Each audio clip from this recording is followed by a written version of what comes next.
तुम इस दिमाग को इतना मिसयूज करते हो ना, किसी की फॉर्च्यूनर देख रहे हो, किसी की घड़ी देख रहे हो, किसी का मकान देख रहे हो, क्यों देख रहे हो? तुम जब खाली बैठे हो तो आसमान देखो, वहां एक गैलेक्सी है, उसको लेना है। तुम जो इतने उलझे हो ना बाहर छोटी छोटी चीजों में, इसलिए महान विचारों से वंचित हो।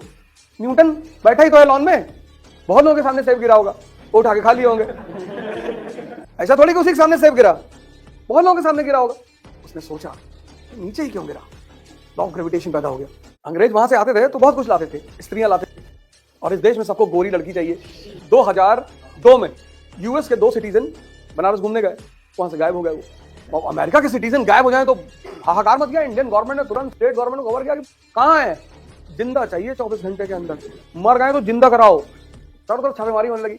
बलिया के गांव में एक मकान के बाहर लाइन लगी हुई थी, तो वहां पे लोगों से 5 रुपए लिया जा रहा था, और फिर खिड़की खोला जाता था, उनको कुछ दिखाया जाता था, और फिर वो चले जाते थे। मतलब उन्होंने उन अंग्रेजों अमेरिका को उसमें बंद कर रखा था, और कहता 5 रुपए तो तुम्हें लाल मुंह वाला आदमी दिखाएं। भैया फोन कौन सा रखे हैं? फोन ऐसा रखे हैं कि दबा दें तुम्हारा घर उड़ जाएगा। भैया आप तो एप्पल रखे होंगे। हम खरीदे कौन सा है? एक फैजल भाई दे दिए थे, खो गया। गुवाहाटी गए, वहां पे एक लड़का, उसने कहा फोन मेरा खो गया। कहा मंगा देता हूँ। हाँ मैंने कौन सा मंगाओगे? कहा सैमसंग आईफोन मंगा दो। कहा 120 GB चलेगा सर? अरे मैंने कहा बड़ी सारी पिक्चर अपलोड करनी है उसको, गंदी गंदी। 256 GB मंगा दो। अरे आप हमेशा उल्टी सीधी बातें करती, सीधी तुझे समझ में आएगी नहीं, खूब पढ़ो, इतना पढ़ो कि लोग चीजें तुम्हें लाके दे जाएं, खरीदने की जरूरत ही है। अरे हर्षद मेहता ने प्रधानमंत्री पर 1 करोड़ रुपए लेने का इल्जाम लगा दिया था। अभी मॉडर्न एरा में पैसा, शराब और स्त्री इस देश में हमेशा प्रायोरिटी रही है। इस देश में नेशनलिज्म कब दिखाई पड़ता है? इंडिया पाकिस्तान के मैच में, इंडिया इंग्लैंड के मैच में नेशनलिज्म नहीं दिखाई पड़ता। जिसने वाकई में हम पे रूल किया, गुलामी की हम जिसकी की है 200 साल, जिन्होंने मारा हमें कि दीवार पे क्यों थूकते हो, उन्होंने भी गलत थोड़ी मारा था, सही मारा था। तो जब वो आए तो उन्होंने देखा कि इन लोग की आदत, अब उन्होंने लिखा यहाँ मत थूकना, थूक दिए जाके, शर्त लगा के 10-10 रुपए की। बहुत मारे पटक के सब। जब लोग कहे कि बहुत बदतमीज है, बाबूजी को भी मारा हमारे। और जिसने भी हाथ देखा होगा उसने कहा होगा कि भैया ये सूर्य वाली रेखा बहुत स्ट्रांग है भैया, और आके शुक्र पे मिल रही भैया, 25 साल प्रधानमंत्री रहेंगे। ये लोग ढूंढ रहे होंगे उस पंडित को, वो तो इतना रुपया लेके चला गया होगा 20 साल पहले, तो इनकी उम्र 50 साल है ना।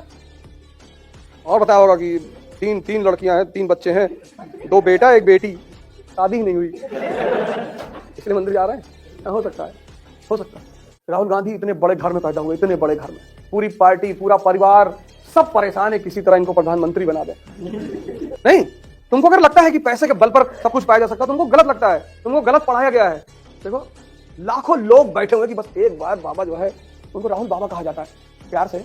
आज तक कोई डाटा नहीं होगा टीचर उचर, जिसको भी पता चल गया होगा कि प्रधानमंत्री के बेटे हैं, दादी प्रधानमंत्री, दादी के पिताजी प्रधानमंत्री, टीचर खुद ही होमवर्क कर देता होगा क्लास में। टिकती और काठी नोचत कुकुर बुलारवा, ए बाबा इंसिडेंट्स पढ़ी लिखी लगी है ना, तो सारी घटनाओं को उसने जोड़ दिया, रिदम में बना दिया। मंत्री के बेटवा बड़ा रंगदार बा, किसानन के छाती पर रौंदत मोटर का, ए चौकीदार बोला के जिम्मेदार बा, और लोगों को मजा आने लगा। अब यही गाना वो 3 महीने पहले गाती, बाद में गाती, अब इलेक्शन के बाद कोई नहीं सुनता, माहौल गर्म है ना। यही गाना अगर वो 3 महीने बाद गाती ना, कोई फायदा नहीं होता।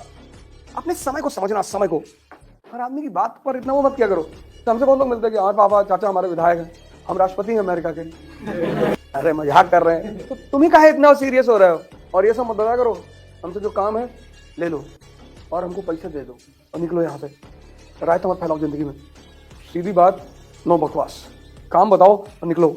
ये देखो, ये सीखने वाली बात है। इसीलिए तो स्कूल इस देश में सबसे अच्छे हैं प्राइवेट, और हॉस्पिटल सबसे अच्छे हैं प्राइवेट। आज प्रधानमंत्री को बड़ा इल्जाम लग रहा है कि सब कुछ प्राइवेट कर दे रहे हैं। सरकारी में पिछले 30 साल में हो क्या रहा था?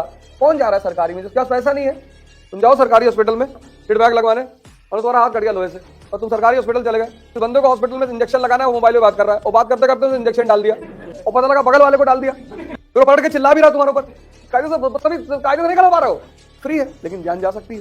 और प्राइवेट हॉस्पिटल में एंटरटेन करते हैं, आपको गाना सुनाते हैं, पूछते रहते हैं सर दर्द तो नहीं हो रहा? नहीं, फिर तो निडल टच करा के उठा लिया, सर पता चला? नहीं पता तो नहीं चला। हाँ कितना? 2200 रुपया। इसीलिए तो कोचिंग खूब फल फूल रही हैं, और जिनका नाम ज्यादा हो गया है वो ज्यादा लूट रही हैं। वो सक्सेसफुल लड़कों की तो फोटो छापती हैं, और फेलियर की सक्सेस तो 1% होता है ना, 99 उनकी जिम्मेदारी कौन लेगा? वो जो सक्सेसफुल हो रहे हैं वो तो चलो, उसमें से बहुत सारे तो डिजर्व करते हैं। भाई क्या सारे ऐसे लोग हैं जिनके परिवार में ब्यूरोक्रेट है, माँ बाप है, वो बता देते हैं कि ऐसे पढ़ना है। बहुत सारे लोग बहुत अच्छे अच्छे स्कूलों में पढ़े, हमारी बेटियां पढ़ती कोठारी इंटरनेशनल नोएडा में, क्या स्कूल है, क्या पढ़ाते हैं बच्चों को। और हमें लगता है कि अगर बाय द वे कभी उन्हें आईएएस देना हुआ तो उन्हें कोचिंग जाने की जरूरत ही नहीं पड़ेगी, फीस भी वैसे ही ले रहे हैं। देश में सरकारी बचा ही क्या, ये जितने प्राइवेट हॉस्पिटल हैं, जितने प्राइवेट स्कूल हैं, सब गवर्नमेंट को पैसा, कोई भी गवर्नमेंट हो सब पैसा लेते हैं, सबको पैसा पहुंचाते हो। इनके खिलाफ कभी शिकायत करके देखो, इनके खिलाफ कभी एक्शन नहीं होता। हर साल 2000, 5000, 10,000 एक्स्ट्रा चार्ज लेते हैं हर साल। वो सरकार को जो देना अपने घर से थोड़ी देंगे, तो माँ बाप से ही लेंगे। तो हर साल एक मैसेज भेज देते हैं क्लास सेशन के एंड के बाद, maintenance of the school 5,000 to be donated by the parents. 2000 लड़के हैं, 5000 से मल्टीप्लाई कर लो, चला गया। तुम किसी प्राइवेट हॉस्पिटल स्कूल इनकी बुराई करके देखो जाके, एफआईआर को तुम ही को मारेंगे सब गिरा के। और रैया के पास 25 बीघा जमीन मिल रही होगी, हम क्या करें, वो कब्जा करना है, खरीदना थोड़ी है। दुनिया में कुछ चीजें कभी मत खरीदना, लोहा, ईंटा, मिट्टी कब्जा कर लो, और नहीं तो हरिद्वार चले जाओ, इसकी जरूरत ही नहीं। कहाँ मिट्टी खरीदोगे यार, इतना मेहनत से पैसा कमाओ, फिर जमीन मिट्टी खरीदोगे, आईएएस बन जाओगे, सरकार तुम्हें बंगला देगी ही रहने के लिए। रिटायर हो जाना, बच्चों को पढ़ाना, राजनीति करना, अपने ऊपर वेब सीरीज बनवा लेना। यार महान बनने के लिए पैसा होना जरूरी नहीं है, दिमाग होना जरूरी है। सामने वाला का पैसा लेके उसी पे कब्जा कर लो, किया इन लोगों ने यहाँ पे। यही कहानी है, ये एंग्लो कर्नाटिक वॉर, यही कहानी है।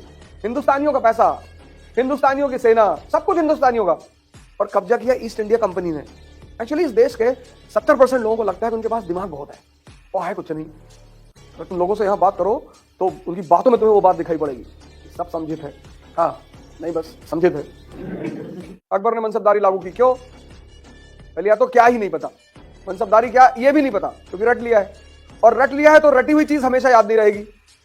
95%, ये जितने लोग तुम्हें चारों तरफ परेशान दिखाई पड़ रहे हैं, ये वो लोग हैं जो सिर्फ स्टोरी पर जिनका ध्यान है। तो 95% लोग सिर्फ स्टोरी याद रखते हैं, बस उससे सीखना क्या है इस पे ध्यान ही नहीं देते। मराठा भारत में साम्राज्य नहीं बन पाए क्योंकि वो कॉन्कर करना तो जानते थे, कंसोलिडेट करना नहीं जानते थे। C=C, तो पूरे भारत पर इन्होंने पूरे भारत को जीता, लेकिन साम्राज्य नहीं बना पाए। अंग्रेज वो कॉन्कर करते थे, कंसोलिडेट करते थे। इन्होंने बंगाल को खाया, फिर हजम किया। इन्होंने पूरे फॉर्मूले को फॉलो किया, कॉन्कर किया और कंसोलिडेट किया। मराठा सिर्फ कॉन्कर करते थे, कंसोलिडेशन पर उन्होंने कभी ध्यान ही नहीं दिया। तो हराया तो उन्होंने पूरे भारत के राजाओं को, लेकिन वो कभी साम्राज्य नहीं बन पाए। तो ये कंसोलिडेशन पेन है, चीजों को हजम करना ही पेन है। एक्चुअली हम फिल्म के जो एक्टर थे मूवी के, उनको हम हीरो कहने लगे, बहुत बड़ी गलती हो गई। हम ये समाज ने बहुत बड़ी गलती की। वो एक्टर हैं, ठीक है, उनकी तारीफ होनी चाहिए, एक्टिंग इज एन आर्ट। भाई मैं आपको बुलाऊं कि मंच पर आओ, रो के दिखाओ, तो आप हंसने लगोगे। कला का सम्मान होना चाहिए ना, तो एक्टरों का सम्मान होना चाहिए, लेकिन वो हीरो नहीं है। तुमने हीरो की परिभाषा बदल दी। जब भी तुम्हारी ये स्थिति हो कि तुम कमजोर हो, शांति से बैठ जाओ और अपनी ताकत को बढ़ाओ। कि जब तुम शक्ति में नहीं हो तो शांति से बैठो, शक्ति इकट्ठा करो, ध्यान करो, योगा करो, दौड़ो, भागो, जिम जाओ। दो ही ताकत के बल पे लड़ोगे, एक शारीरिक ताकत, एक मानसिक ताकत। और कॉन्फिडेंस मोटिवेशनल लेक्चर सुन के नहीं आती, कॉन्फिडेंस ताकत से आती है। तो रात में 2 बजे तुम गाड़ी लेके चल रहे हो एक्सप्रेसवे पे, और पीछे तुम्हारे साथ 4 कमांडो AK-47 लेके चल रहे हैं, आराम से चलोगे तुम। उत्साह जो है मोटिवेशन सुन के नहीं आता, उत्साह आता है ताकत से। युद्ध की सबसे बड़ी बात यह है कि तुम डिस्क्लोज मत करो कि तुम क्या कर रहे हो, तभी जीतोगे। अगर युद्ध में तुम नजर में रहोगे सबकी, तो मार दिए जाओगे। हिंदुस्तान के राजा क्यों मारे जाते? ये हाथी बैठ के लड़ते थे। पहला बैटल ऑफ पानीपत क्या है? इब्राहिम लोधी हाथी बैठा हुआ है। फिर जब सब बजाज सुपर पे बैठे हैं, स्प्लेंडर पे बैठे, तू भी बैठ। अब जो आदमी बैटलफील्ड में हाथी हो बैठा, उस पर निशाना लगाना कितना आसान है। Second battle of Panipat, Hemu हाथी बैठा हुआ है। इन विदेशियों को भारतीयों को हराने में टाइम नहीं लगा, क्योंकि चेस के गेम में अगर राजा गया तो खेल खत्म। राजतंत्र में और चेस के गेम में अगर राजा गया तो खेल खत्म। हिंदुस्तानियों की सबसे बड़ी कमजोरी थी। लेकिन मैं गांधी का पुजारी हूं, मुझे हिंसा से बहुत नफरत है। कोई मर जाए तो वो अलग बात है, तुम अक्सर टहलते रहते, तुमसे कहते कि भैया चले आओ, देखो हमको काटो नहीं, हम मार नहीं पाएंगे तुमको। ऐसे जीवन जिया करो। और अगर तुम्हारे घर को लेकर घेर लें तो छत पर पोजीशन ले लो, मार डालो बस 40-50 लोगों को। Self defence. हमें कुल्हाड़ी लेकर तुम्हारे घर पे भागे जा रहे हैं और तुम ढोल बजाओगे सारनाथ मंदिर की तरह। तो महमूद जब सारनाथ मंदिर की तरफ जा रहा था तो वहां के लोग ढोल बजा रहे थे। वह प्रकट कृपाला दीन दयाला जाके लूट लिया। अगर सब पोजीशन ले लिए होते खटाखट खटाखट, उनका जीवन बहुत चुनौतीपूर्ण है। रात में तुम्हारे खेत में घुस गया, आलू उखाड़ के फेंक दिए, और यही सब मजा है। वो भी करते हैं, हम भी करते हैं, और हम दोनों एक दूसरे को देख के मुस्कुराते हैं। पड़ोसी की भैंस गायब हो गई कि भैया 1.5 लाख की लाए थे, अरे अरे कौन लेके चला गया? वो देख रहे हैं, बहुत गलत हो जाएगा। क्या हम ले गए तो हिसाब तो बराबर होगा ही, गोली चलेगी, बाद में चलेगी। तुम्हारा पोता पड़ता है दिल्ली में, देखो भैया बदतमीजी ना। नहीं मैं तो बता रहा हूँ, मैं तो गांधी का फॉलोवर हूँ। तो याद आ रहा था, मैंने कहा बता दे हमें कौन सा आईएएस देना है कि कैरेक्टर सर्टिफिकेट लगेगा। अब एक ही डर तो खत्म हो गया, कैरेक्टर सर्टिफिकेट। तुमको भी लग रहा है कि तुम बड़ी मेहनत कर रहे हो, कुछ नहीं करो। जो तुम पाने जा रहे हो ना, उसके आगे ये मेहनत कुछ है ही नहीं। और कौन सी मेहनत कर रहे हो? हिस्ट्री समझ रहे हो, उसमें कौन सी मेहनत है? मेहनत है हल चलाना खेत में, पढ़ना मेहनत नहीं है। मेहनत है मार्च और अप्रैल में गेहूं काटना, मेहनत है दिसंबर की ठंडक में गन्ने के खेत में पानी लगाना। रात में जाते थे हम लोग बरहा चेक करने, ट्रेन मिट्टी के होते थे, तो गांव में एक से एक खलीफा है, और मिट्टी का वो है ड्रेन, उसको काट के दूसरे खेत में पानी बहा दिया। तो रात में 2 बजे जो है पिताजी बोलते थे कि भैया भैया जाओ चेक कर लो, और फिर उसके बाद वो प्लास्टिक का पाइप आया, उसको काट दिए। आदमी समझदार है बहुत, महमूद बहुत समझदार आदमी है, धर्म का इस्तेमाल करना जानता है अपने इंटरेस्ट को पूरा करने के लिए। सभी यही करते हैं। जब वो हिंदुस्तान की तरफ चलता था तो उसकी सेना में 10,000 लोग होते थे, सिर्फ 10,000। लेकिन 10,000 लोगों से कैसे लड़ेगा? तो जिहाद का नारा देता था वो। जैसे जिहाद बोलता था मुसलमानों का इंटरेस्ट जुड़ जाता था, वो 10,000 की सेना 50,000 में बदल जाती थी। फ्री में लड़ रहे हैं तो आओ। आम आदमी तो मार खाने के लिए पैदा हुआ है ना, इमोशनल मत हुआ करो। ये सिविल सर्विस की क्लास है, यहाँ यही सब पढ़ाया जाता है।